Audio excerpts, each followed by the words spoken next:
With Sportster S, we knew we could put the sport back in Sportster. This motorcycle rides exactly the way that it looks. It's insane. The design was intended to push the limits. The acceleration, just an absolutely exhilarating feel. Revolution Max, unlimited amounts of horsepower and torque right at the twist of a throttle. It's such an exciting, thrilling motorcycle to ride.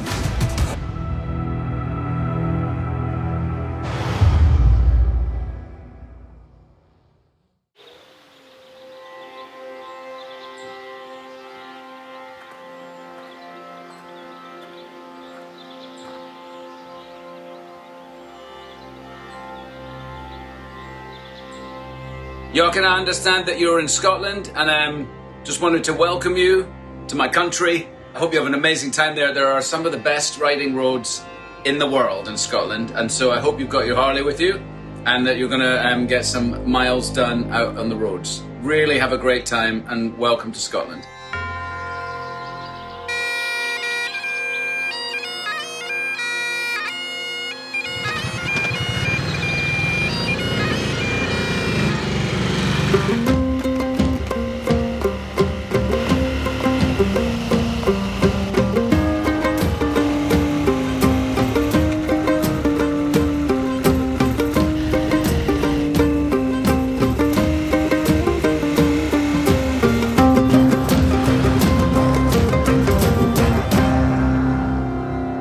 Phil, it's so great to be in Scotland. Oh man, what a beautiful ride through this beautiful countryside. It's amazing to be here, Jochen. This is a pretty awe-inspiring, emotional experience for me. My ancestry is here. Think about that it all kind of started, you know, with your great-great-great-grandfather in Scotland. If he had not gone to America, it wouldn't have happened. It would have been a different story. It's a labor of love, the restoration, the fact that they preserved it for riders from all around the world to come and enjoy and spend time here. Pretty awesome. Pilgrimage back to the roots. Heritage is so powerful, and it's really unique to our company, which I'm so proud of. Yeah, well, and it's so great to combine it, you know, going back to the roots and then launching a new bike, which has a whole history on its own. Actually, I was looking at the dates. If you think about it, they left for America in 1857. The first Sportster came to market in 1957, exactly 100 years later. And now we're here over 60 years later and are launching the next Sportster. It's quite extraordinary.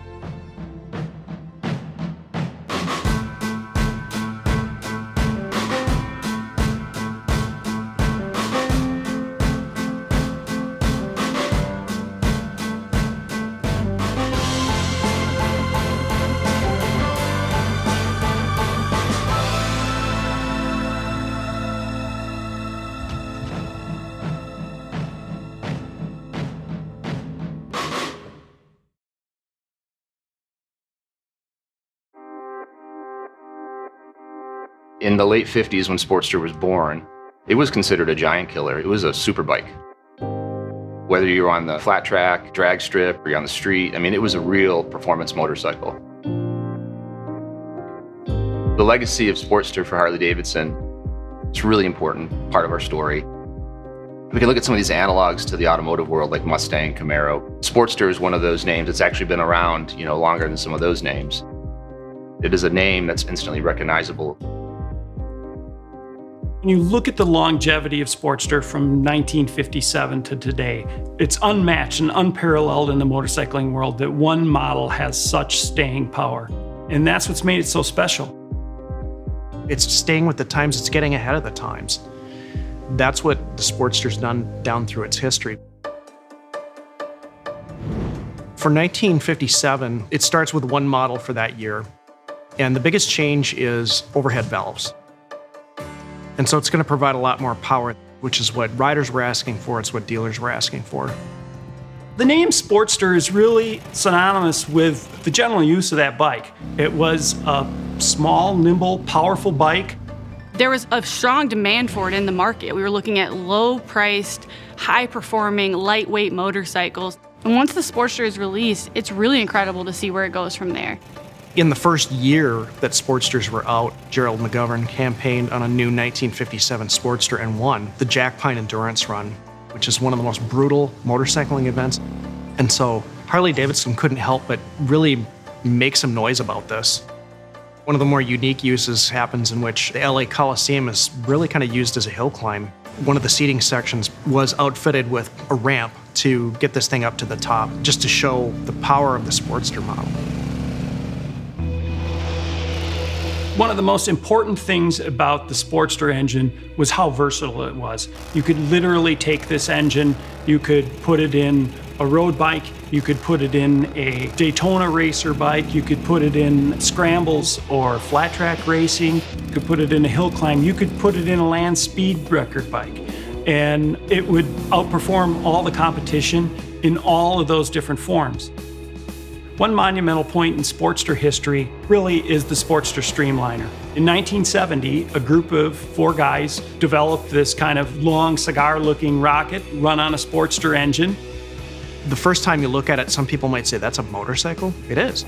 You're talking about a Sportster engine going 265 miles an hour and basically kind of crushes the land speed record for its time. A new motorcycle world land speed record. You know, the company's always looking at how can we take this thing that's great and make it even greater. So technology-wise, the bike is always moving ahead. And now today, we have the birth of the Revolution Max platform. So you're going from evolution to revolution.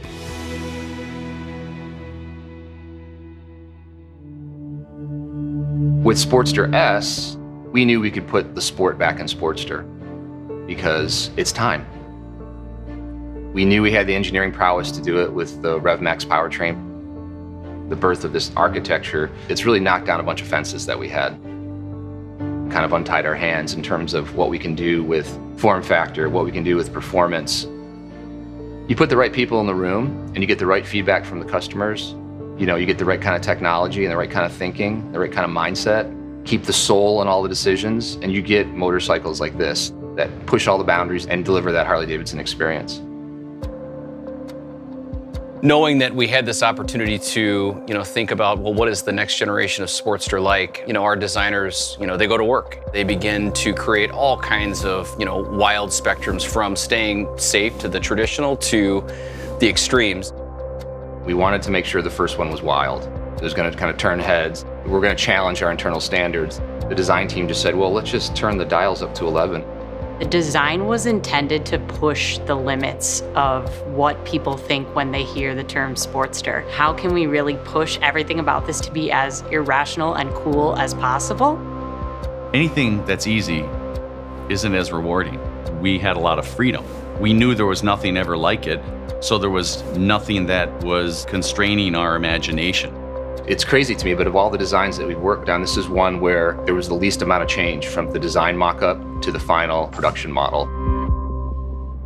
I think when people take a look for the first time at Sportster S, while it's going to look very different, it's also going to look very familiar. We wanted to stitch in some iconic elements of the design from different generations of Sportster. The tail section, XR750, the fat 16-inch front wheel, that's 48. If you look at what our customers do with Sportster, customization, you can have the same experience you've had with past Harley-Davidsons in terms of making it your own. You can fully kit out the new RevMax family with all kinds of great parts and accessories. For this bike to really find its way into the modern era, we really gave ourselves a ton of freedom with regards to technology. The ride modes are amazing. It totally changes the personality of the bike. We have this really beautiful 4-inch round TFT display. It's Bluetooth enabled and allows for us to have turn-by-turn navigation and no longer having to worry about the traditional Sportster method of like taping your directions to your tank and trying your best to remember how to get there. But it also has all the upgraded riding safety enhancements. Having cornering enhancement, ABS, allow for a better riding experience. It's just like Sportster should be, and it's completely unlike any other Sportster you've ever ridden.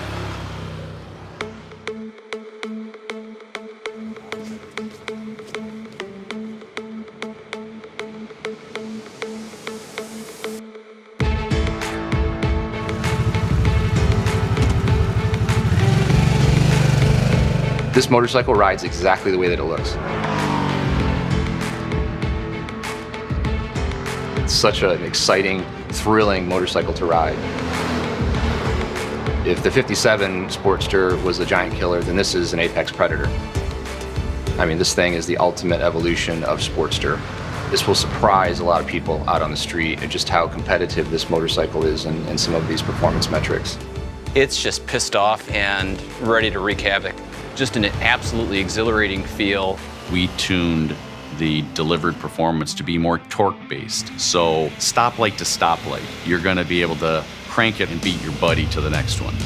There's just so much to unpack in terms of what the bike delivers from a performance standpoint. 121 horsepower, 94 foot-pounds of torque, 12-to-1 compression ratio, and a peak RPM of 9,500. 500 pounds, which feels just incredibly light and maneuverable on the road. Every ounce of power is just a whole lot of fun.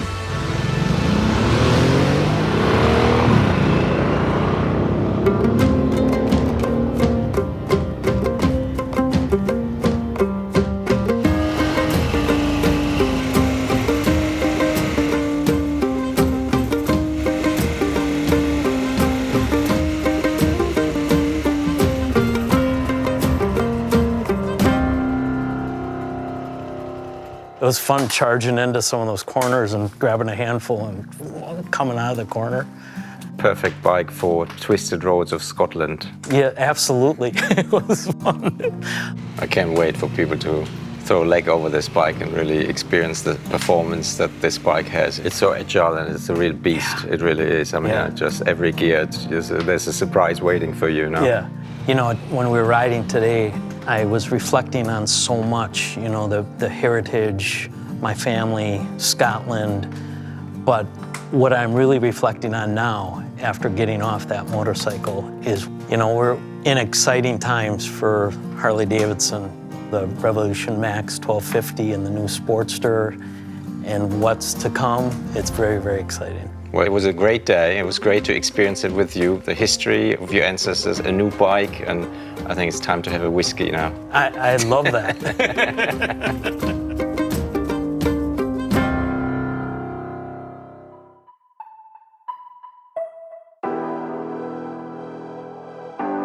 The future for the Sportster family, it looks incredibly bright based on this motorcycle. And we've got some really cool things up our sleeves, we always do.